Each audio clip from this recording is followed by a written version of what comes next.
if this is any indication of how good of a year that the Predator franchise is going to be, I think we are in store for one hell of a time.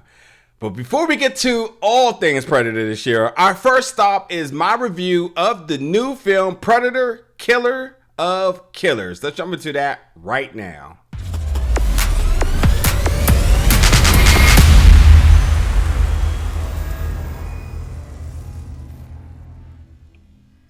What's up, everybody, and welcome back to the channel today for another review. And today we're going to be reviewing the new film Predator, Killer of Killers, coming to Hulu June 6th. Yes, it is available right now, streaming at home, which I'm not mad at, but I think this could have had a theatrical run. There was definitely a lot of the production aspect that felt very cinematic and bigger than what it should have been shown just at your homes. And yes, there was a lot of people already talking about this. Some folks did get to see this in theaters, so that's very exciting for them.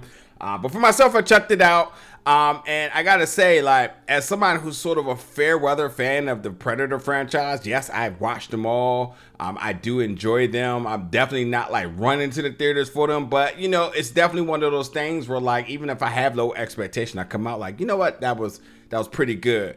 But as of recent, you know, Prey in 2022, fantastic, and there had been about 4 years since we had the previous film before that.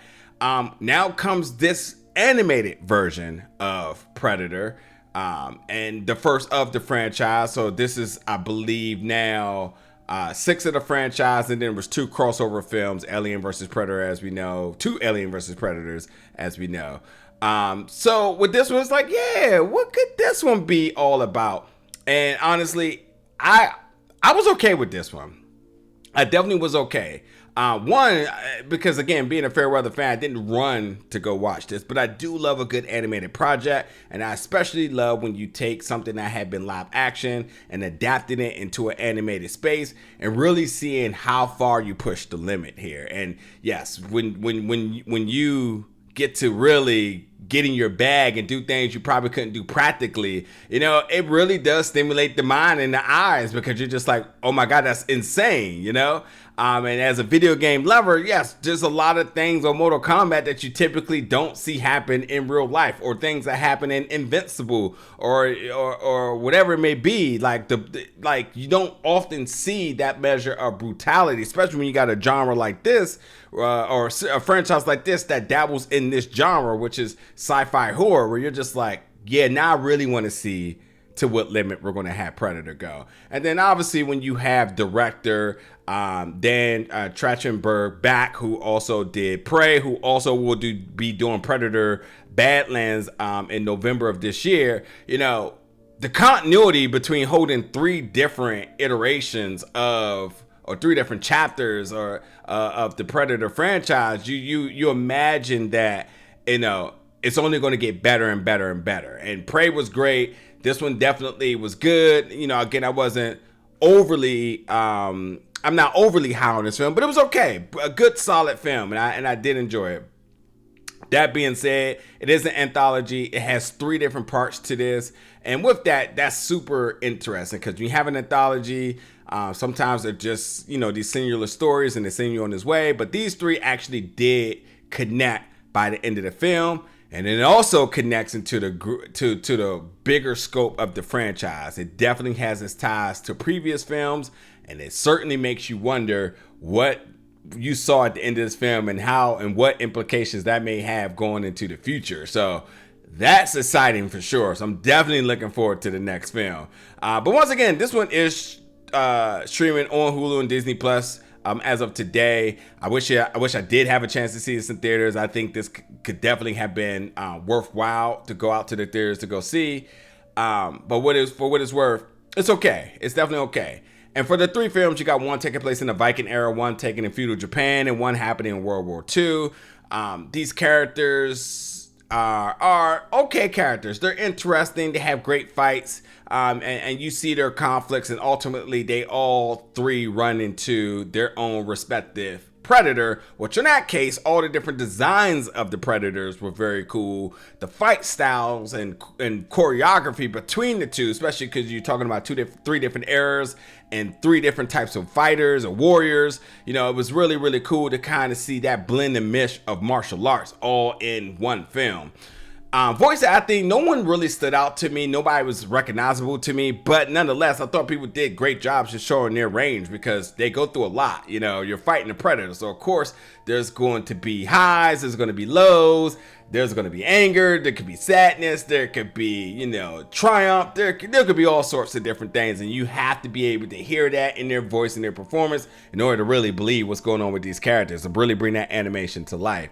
And then when it comes down to the animation itself, I mean, this animation style, and which was done by the Third Floor, I went and looked, and I was just like, interesting, because they had done so much practical stuff, and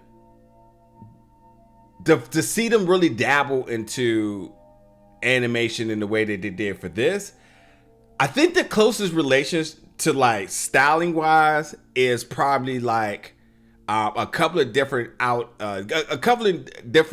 versions of Star Wars Visions. Like, they definitely have done some really cool things in this project, but honestly, from looking at some of their previous bodies of work, I was just very surprised because with so much practical stuff, and yes, they did games, Resident Evil, Gears of War, so you kind of see that. They have been decorated from over the years, but for whatever it's worth, this felt like maybe their most unique project to date, because while, again, the animation reminds me of a couple of different of stories within Star Wars Visions, but it really did feel unique. And I think it gave me the same feeling like the first time I seen Star Wars Visions. It's like, who would have thought to see Star Wars in this capacity? It was like, who would have thought to see Predator in this capacity? And they really did do some insane things, some crazy things, and definitely, again, while you get to see it at home, I wouldn't have been mad to see this in theaters. So overall, collectively, with this, from the characters and the stories, from the connections to the other projects and the potential future of things and the Easter eggs, which I might want to just quickly get out the way right now and say, like, at the very end, there is a credit stinger, but also before you even get to that, you definitely want to be very suspicious of like everything. Like, you want to be heavy on your detective mode in this film, because I gotta say, if you take a look at the Predators at the very end, you might wonder why one might be dressed like that. And like, the theories are out there for sure, and I'm buying all of them. And I think that we always know when you talk about these apex predators out there and the world of Predator and the other species that we know exist in this world and have, you know, had projects together, you start to wonder, might we be leaning towards that one more time? And I'm not mad at that at all. So it's a lot of fun to watch, because as a fan, or even a Fairweather fan, there's something for everybody.